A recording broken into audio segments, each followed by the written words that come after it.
Halo semuanya, sudahkah Anda merasakan berkat Tuhan di hari ini? Saya berharap dan berdoa semoga semua yang sementara menyaksikan video ini berada dalam kondisi baik-baik saja dan sehat-sehat saja. Dalam kondisi dunia yang tidak menentu, ada pengharapan di sana bahwa Tuhan akan segera datang. Karena tanda-tanda semakin menjelaskan tentang sedikit waktu lagi Tuhan akan datang dan menjemput kita sebagai umatnya. Nah, saat ini saya ingin membuat video tentang mengapa Sabat sangat penting bagi mereka yang mengaku sebagai umat Allah. Ayo mama, sudah ayah kan, sudah dua dari ini.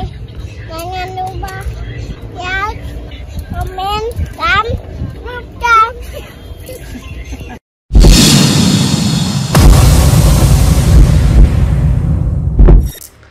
Ada 4 alasan, ada 4 hal penting mengapa Sabat sangat penting bagi mereka yang mengaku sebagai umat Allah. Yang pertama, itu ditulis oleh jari Allah sendiri. Satu-satunya bagian dalam Alkitab yang ditulis oleh jari Allah sendiri adalah ke-10 firman yang diberikan kepada Musa di atas gunung Sinai untuk disampaikan kepada bangsa Israel. Ke-10 firman atau lebih dikenal sebagai 10 hukum adalah aturan yang jelas bagaimana umat Allah harus hidup. Jika kita membaca kisah di mana Musa meminta Firaun untuk membebaskan bangsa Israel, satu-satunya alasan yang diberikan adalah agar supaya bangsa Israel dapat melakukan perayaan penyembahan kepada Allah.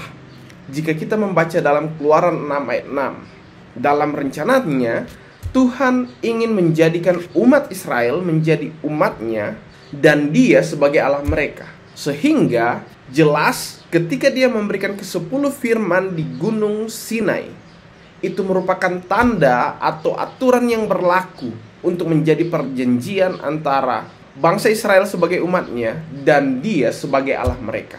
Dan salah satu bagian dari ke-10 firman itu adalah ingatlah dan kuduskanlah hari Sabat. Penekanan Sabat adalah sebuah penjelasan mengenai satu hari spesifik, satu waktu spesifik yang diinginkan Tuhan untuk menjadi waktu di mana dia menjalin hubungan yang dekat dengan umat-umatnya pada saat itu, bangsa Israel, dan bagi semua yang mengaku umatnya. Dan juga jika kita membaca lebih jelas dalam Keluaran pasalnya yang ke-20 ayat 8 dan seterusnya, dia menuliskan dengan tangannya sendiri di 2 loh batu atau di dalam 10 firman. 6 hari lamanya engkau akan bekerja dan melaksanakan segala pekerjaanmu, dan pada hari ke-7 adalah Sabat Tuhan Allahmu. Pada hari ke-7, hari ke-7 memperjelas satu waktu tertentu yang benar-benar Allah inginkan untuk umatnya ingat dan kuduskan. Banyak umat Kristen saat ini beranggapan bahwa hari apapun sama saja dan bahkan bisa menjadi Sabat. Pertama, Sabat berarti hari perhentian. Dan di zaman bangsa Israel ada beberapa Sabat yang disampaikan untuk mereka pelihara. Dan bahkan dalam Imamat pasalnya yang ke-23 kita bisa melihat perayaan-perayaan bangsa Israel juga disebutkan Sabat. Namun satu-satunya Sabat yang dituliskan oleh jari Allah sendiri dalam ke-10 firman adalah Sabat hari ke-7, yang mana itu merupakan hari istimewa yang telah dia pilih dan dituliskan untuk mengartikan kepada kita, kepada umatnya, betapa dia menginginkan hari itu untuk menjalin hubungan yang khusus dengan umatnya. Hari Sabat, hari perhentian, hari ke-7. Alasan yang kedua, mengapa Sabat sangat penting bagi mereka yang mengaku sebagai umat Allah. Sabat adalah hari yang diberkati.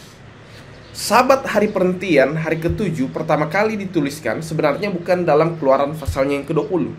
Jika kita membaca kitab Kejadian pasalnya yang kedua, kita akan menemukan bahwa Sabat telah dimulai ketika Allah selesai menciptakan langit dan bumi ini. 6 hari lamanya dia menciptakan langit dan bumi, laut dan segala isinya. Dan hari ke-7 dia berhenti dari segala pekerjaan yang dibuatnya itu. Bukan hanya berhenti, namun sangat jelas dalam Kejadian 2 ayat yang ketiga, dia memberkati hari itu dan menguduskannya. Sabat adalah hari yang diberkati. Sabat adalah hari berkat yang disiapkan bagi manusia ketika dunia ini diciptakan. Hari ketujuh adalah hari yang spesial, di mana ada jaminan berkat yang disiapkan Tuhan bagi kita, umatnya, manusia pada saat itu. Bukan hanya di kitab Kejadian, namun kitab Yesaya pun menjelaskan hal yang sama dalam pasalnya yang ke-58 ayat 13 dan 14. Ada berkat ketika kita memelihara sabat tersebut dengan tidak menjalankan urusan kita, menghormatinya sebagai hari yang diberikan Tuhan, yang istimewa, yang dikuduskan Tuhan untuk kita pelihara. Sabat adalah hari yang diberkati, dan dia rindu kita menerima berkat tersebut, Allah kita sebagai Tuhan. Hal yang ketiga, mengapa sabat sangat penting bagi mereka yang mengaku sebagai umat Allah. Sabat merupakan tanda penyembahan kepada Allah yang benar. Kitab Wahyu sendiri menjelaskan mengenai hari di mana Tuhan akan datang dan menjemput umatnya. Kali yang kedua dia akan datang, di mana dia akan menjemput umatnya dan membawa mereka ke surga. Panggilan pertobatan ataupun persiapan menjelang kedatangan Tuhan ini tercatat dalam Wahyu 14 ayatnya yang ke-7. Berbunyi, takutlah akan Allah dan muliakanlah dia, karena telah tiba saat penghakimannya. Dan sembahlah dia yang telah menjadikan langit dan bumi dan laut dan semua mata air. Panggilan untuk menyembah Sang Pencipta adalah panggilan bagi semua bangsa, tak terbatas oleh suku, bahasa, kaum, ataupun budaya manapun. Setiap umat manusia di bawah kolong langit ini diajak untuk menyembah Sang Pencipta. Pertanyaannya adalah bagaimana cara kita menyembah Sang Pencipta tersebut? Ketika Kain dan Habel datang membawa persembahan kepada Tuhan, sama-sama memiliki kerinduan yang baik, sama-sama memiliki niat untuk mempersembahkan korban kepada Tuhan. Nyatanya jika kita melihat kisah tersebut dalam kitab Kejadian, kita akan menemukan bahwa persembahan Habel diterima, sedangkan persembahan Kain ditolak. Apa yang membedakan hal tersebut? Habel mempersembahkan sesuatu yang sesuai dengan kehendak Tuhan, sedangkan Kain, dia mempersembahkan sesuatu sesuai dengan keinginan hatinya. Demikian ketika kita diajak untuk menyembah Sang Pencipta, tentu kita harus melakukan penyembahan sesuai dengan yang dikehendaki Tuhan. Pertanyaannya, apa yang diinginkan Sang Pencipta? Jika kita diajak untuk menyembah Sang Pencipta, pertama kita harus tahu siapa itu Pencipta. Jika kita mencari siapa itu Pencipta, kita akan menemukan jawabannya dalam kitab Kejadian. Nah, bagaimana cara Sang Pencipta inginkan untuk kita menyembah Dia? Tentu dengan caranya kita akan menemukan dalam kitab Kejadian bahwa ada satu hari spesial yang telah Dia siapkan untuk kita berhenti dari segala jerah lelah kita sama seperti Dia dan menyembah Dia, karena Dia telah mempersiapkan hari ketujuh itu dengan berkat dan kekudusan. Lebih daripada itu, dalam Yehezkiel 20 ayat 20 firman Tuhan menjelaskan, kuduskanlah hari-hari sabatku, sehingga itu menjadi peringatan di antara aku dan engkau, di antara aku dan kamu, supaya orang mengetahui bahwa akulah Tuhan Allahmu. Ayat ini sangat jelas mengatakan, agar orang tahu bahwa kita menyembah Allah yang benar, agar orang tahu bahwa kita menyembah Dia yang adalah pencipta kita. Firman-Nya, kuduskan hari Sabat. Dengan menguduskan Sabat Tuhan, hari Sabat, hari ketujuh, hari perhentian, kita sementara menyaksikan kepada dunia bahwa kita sementara menyembah Allah yang benar. Namun tidak sedikit orang Kristen pada saat ini yang mengatakan bahwa Sabat adalah apa yang tertulis di Perjanjian Lama. Kita yang hidup di zaman perjanjian baru tidak perlu lagi menguduskan Sabat. Apakah benar demikian? Nyatanya dalam kitab Perjanjian Baru lebih jelas menyatakan tentang hal ini. Bagaimana kita harus menyembah Tuhan atas hari Sabat. Dalam Lukas 6 ayat 5 kata Yesus lagi kepada mereka, anak manusia adalah Tuhan atas hari Sabat. Bukankah itu terdapat dalam perjanjian baru, Lukas 6 ayatnya yang kelima? Juga dilanjutkan lagi dalam Ibrani 4 ayat 9. Jadi masih tersedia suatu hari perhentian, hari ke-7 bagi umat Allah. Bukankah itu juga masih terdapat dalam perjanjian baru? Lalu bagaimana mungkin kita mengatakan bahwa Sabat hanya dirayakan oleh mereka yang masih memegang perjanjian lama? Hari ke-7 adalah tanda bagi umat Allah dalam penyembahan kepada Dia yang adalah Tuhan atas hari Sabat. Hari ke-7 atau Sabat adalah tanda bahwa kita menyembah Allah yang benar dengan cara yang benar. Hal yang terakhir, poin yang keempat, mengapa Sabat sangat penting bagi mereka yang mengaku sebagai umat Allah. Poin keempat adalah umat Kristen. Tahukah apa arti umat Kristen? Jelas, kita semua orang-orang Kristen tahu.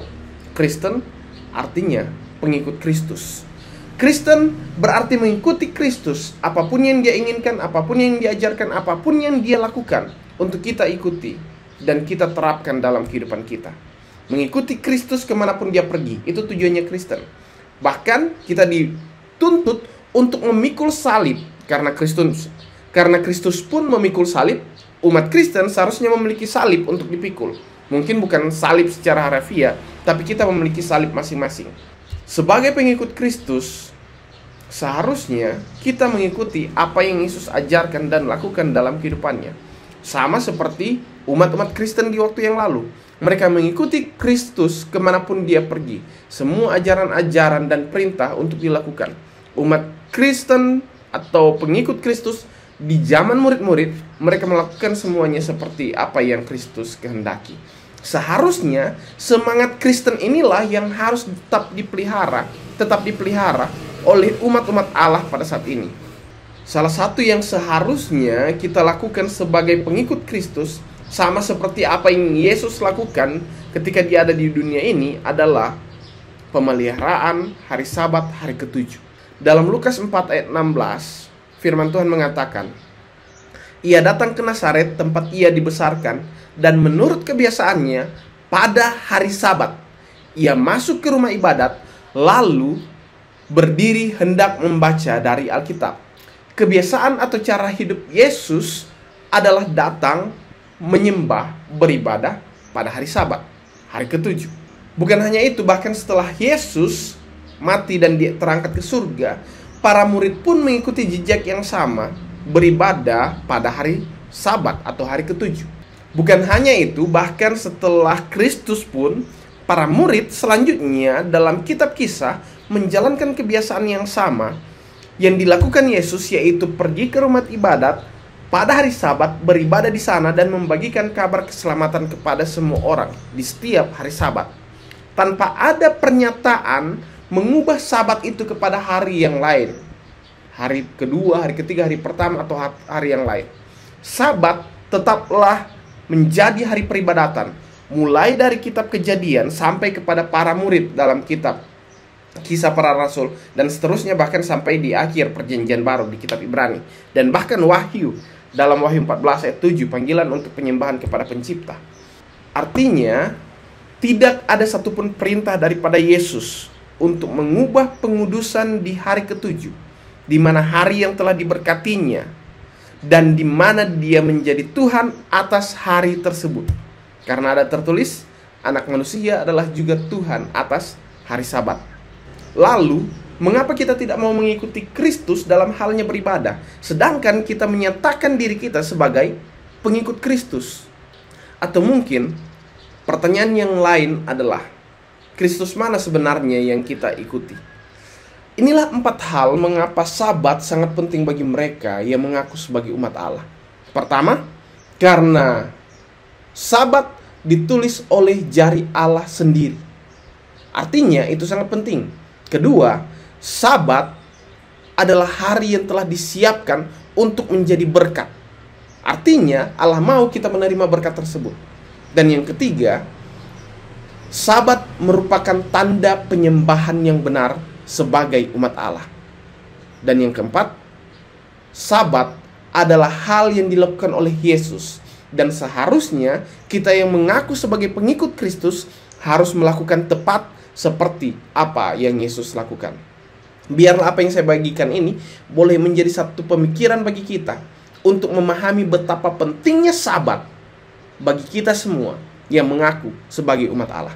Tetaplah meyakini bahwa Allah sangat mengasihimu.